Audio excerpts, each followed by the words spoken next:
We now move on to our last speaker for this session, our second person from the European Skeptics, this time representative from Sweden, who is talking about language and more specifically about how it's written down. And he's very tall. Yeah, I'm a bit too tall for this. I think hopefully it works. Ryan will help me out. So, yes, so we are a species who has we have several unique things. One is the spoken language. We can transfer information from to one another. That's very important. We also have the possibility of writing it down, and that is more random. It's hard to capture everything I'm saying now. To put that on a page is very difficult. And also by looking how people have tried to do that over time, can show how our language is changing. So just randomly, I'm going to take you through the journey of the letter F and how it became what it is today. And this is all versions from left to right in time order. Some of the variations are not there, but I'll take you to it. So we start, of course, in Egypt with hieroglyphs, with this particular sign started out as a picture of a club or a mace or a hook, perhaps. It looked like this. And I'm not going to talk more about Egypt because then we'll never finish. I will instead talk about the Proto-Sinaitic people, which I have tried to learn how to pronounce and I can't do. They took this over. We don't know much about them, but they did take this letter and they did transfer it a little bit, and we have about 40 inscriptions found. So we don't know much about them. What we do know is that the Phoenicians that came later, they shaved off a little bit of the head of that particular sign, but they took it over and they call it the wow letter. I think that's cute. Wow. Because it was actually not pronounced F. We will get to F eventually, but they pronounced it woo, as in a modern English W sound.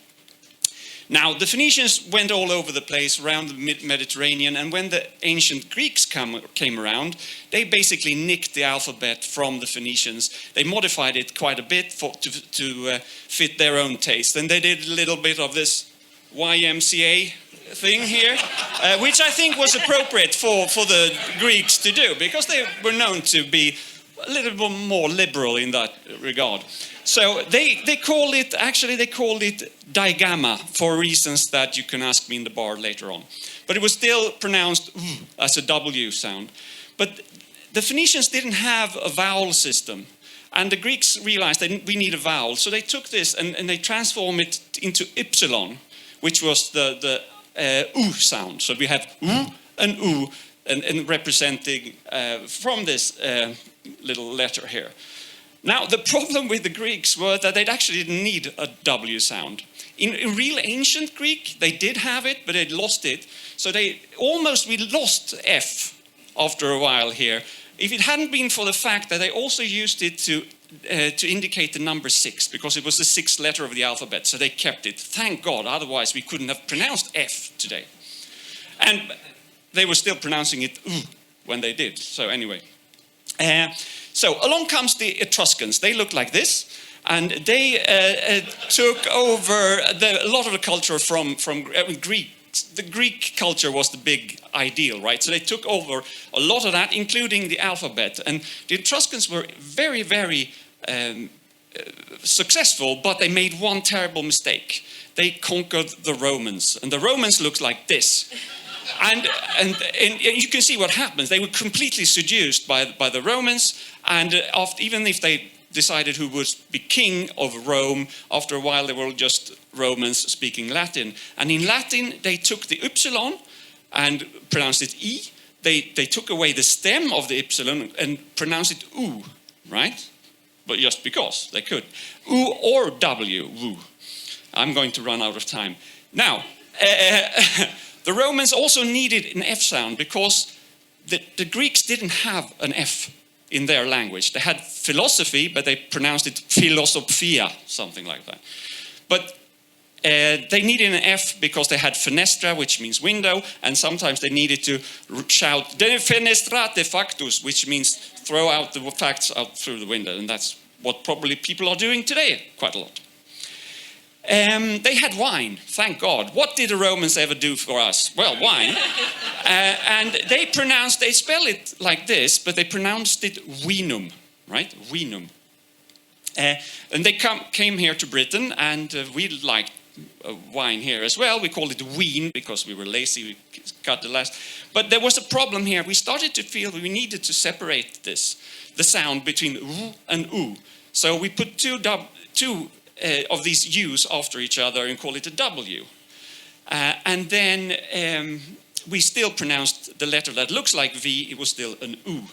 Now in the continental Europe, they had another problem, because eventually Latin changed, and instead of pronouncing it vinum, they decided to, nobody decided, it just happened that you started to pronounce it vinum instead of vinum. And then you really need to separate, because now you have two totally different sounds represented by the same letter. So in Germany, they invented the double V, not the double U.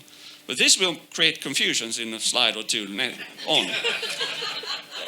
Also, when you pronounce the letter v, or the sound v, and you blow a little bit through it, it becomes v, f, f, and then we're back to f. So, and that's very important, because in Germany, sometimes you get shot down by the Red Baron, and then you have to exclaim, "Verdammt, ich wurde vom Baron von Richthofen niedergeschossen." Yeah? And the importance of this sentence is that all the V's are pronounced F. So it's verdammt, it's von Richthofen. And also, it's not a W, it's a double V. So it's wurde, all right? So we're getting confused here. Really confused, we became really confused when in 2018 we went to Poland for a European Skeptics Congress. How many here were there? 2017, sorry. Yes, one, two, couple of us, and we were all baffled, especially if we had mainly an English-speaking background, how to pronounce the city. And it was apparently called something like Wrocław. Wrocław. No, that's not right at all, because this is not a double U, it's a double V. Okay, so they got that from the Germans. Okay, V, so fine. All right, then we have the R. That's thankfully that's simple. It's an R, and the O is O. So we're getting along fine here. Now C is another train wreck, because actually I could argue we never needed C at all, because you either pronounce it S or K, S or K, or sometimes sh in certain languages. But of course the Polish want to be different, so they pronounce it ts. So, okay, all right. But then we have an L, and L's are simple, except that somebody's drawn, there's a little graffiti on that L, right? Because it's a soft L. And what happens when you pronounce the letter or the sound L very softly? It becomes L, L, O, O, O. It becomes a W. So they do have a W, but it's not where you expect it to be, right? Right. Then the next letter is A. That's easy. And then, of course, we have now learned that they're using the double V, right? So this is the German double V, so it should be Wrocław, right? No. Because no matter how many V's you put after each other at the end of the word in Polish, you still blow through it. So it's an F sound, and now we're back to F again. So now you can say it all together with me, right? 1, 2, 3, Wrocław, and that's that. Thank you very much.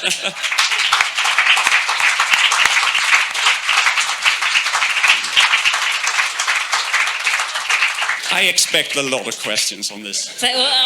Thank you very much. Remind me never try to pronounce anything in Polish. So we're straight on to our first question from Lawrence, who asks, what are the impacts of emojis? Oh, that's very interesting, because the way we are now writing language is changing more rapidly than ever. And in a way, emojis can be said to be you go back to hieroglyphic sort of, but not really, because some of the emojis cannot really be pronounced. I had a service at one point that read up the text. People texted me and they read it out to me, and somebody put a smiley at the end, and the computerized voice said "ha ha." It is actually transforming the way we are writing down things quite a lot, and I don't think we know exactly where this will end, but it's interesting. The next question then is an anonymous one, and they ask, how do you trace the movements of letters or symbols from one culture to another? Very slowly, very patiently. You have to study. I mentioned there were 40 inscriptions left in the Proto-Sinaitic people. You have to study, and you have to just build on work that people have done over ages. In Greek, we know a lot about, because there's lots of written material left. The Etruscans we don't know much about. I think we know about 100 or a couple of hundred words only. They had a totally different way of talking. It's probably not an Indo-European language at all. So it's very hard. Painstakingly, lots of experts died in trying to provide me with this information. And back to, another one from Anonymous, who asks, does wine in English not come via Latin or Old French? I'm sure, well, it comes from Latin, yes, but very early on, is my understanding. Already, when it still was pronounced vinum. And then I'm sure we have then borrowed the word vineyard. Then it's a V. That means it was borrowed later, probably through French, the yard is Old English, but vin is, of course, vinum, but then it had become vinum. So all kinds of accidents happen when languages merge. The next question has been asked by someone who's really mean. I think he's pretending to be Polish, who's handed all his vowels to the Finnish. I think that's what they do, isn't it? I'm not even going to try to pronounce. I'm really sorry. I think you did a good job. Thank you. He asks, I'm guessing here, is Polish the origin of the sound of F in European languages? No. Actually, that was the Germans as well, I believe. I think F is an old Germanic sound, probably.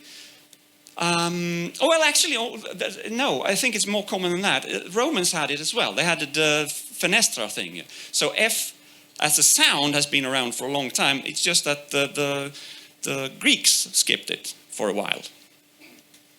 Which happens. Yeah. And Steph is asking about Spanish. Jesus. In Spanish, B is pronounced like V and V like B. V, yeah. Why? Right, yes. Because they're very similar in the mouth. You have a B, where the lips are together, B.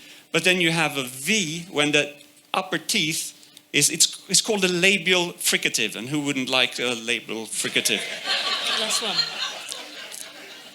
And we're moving into the last question, Igor, thank you. Is this a Ship of Theseus situation? At which point F starts being F and stops being a completely different F? I am not quite sure I understand the question. Is it by the time it gets to the end of the story, is it still the same F, or has it actually been completely transformed into a different F? Both, and I think there's no end to the story, because we are still changing the way we're talking today. Languages are still changing. The V and B thing that you talked about in Spanish is much more confusing in Latin America than it is in Spanish, in European Spanish. So everything's changing all the time, and the way we're trying to write it down, that's actually the message of this talk. The way we're trying to write it down has to change, and always does change, because we are changing the way we're talking, and it gets confusing after a while. Right, well, thank you very much indeed, Pontus. All right.